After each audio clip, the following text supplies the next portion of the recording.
લોભામણી જાહેરાત આપી લોકો સાથે છેતરપિંડી કરતા ઇસમને પકડી પાડતી ભુજ શહેર બી ડિવિઝન પોલીસ મહાનિરીક્ષક શ્રી ચિરાગ કોરડિયા સાહેબ, બોર્ડર રેન્જ ભુજ તથા પોલીસ અધિક્ષક શ્રી વિકાસ સુંડા સાહેબ, પશ્ચિમ કચ્છ ભુજ તથા નાયબ પોલીસ અધિક્ષક શ્રી ડોક્ટર વિશ્વાસ શાહ સાહેબનાઓ દ્વારા પશ્ચિમ કચ્છ જિલ્લામાં કોઈ શરીર સંબંધી કે મિલકત સંબંધી બનાવો ના બને તે માટે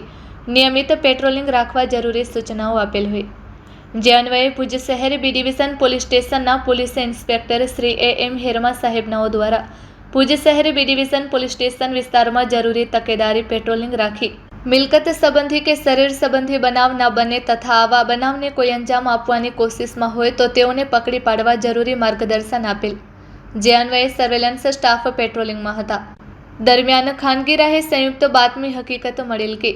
એક ઇસમ પોતાના કબજાના મોબાઈલ ફોનમાં સોશિયલ મીડિયા એપ્લિકેશનથી ભારતીય બનાવટની ચલણી નોટોના લોભામણા વિડીયો બતાવી લોકોને રૂપિયા ડબલ ટ્રિપલ કરી આપવાની લાલચ આપીને છેતરપિંડી કરવાની ગેરકાયદેસર પ્રવૃત્તિ સાથે જોડાયેલ છે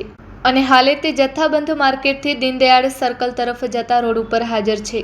જે બાતમી હકીકત અન્વયે જરૂરી વર્કઆઉટ કરી મળેલ બાતમી હકીકતવાળા ઇસમને પકડી પાડી ધોરણસર કાર્યવાહી કરવામાં આવેલ છે. પકડાયેલ આરોપીનું નામ ઇમરાન ઉર્ફે નીલભા કાસમ સુમરા, ઉંમર વર્ષ 21, રહે મસ્જિદ પાસે ગીતા માર્કેટ ભુજ.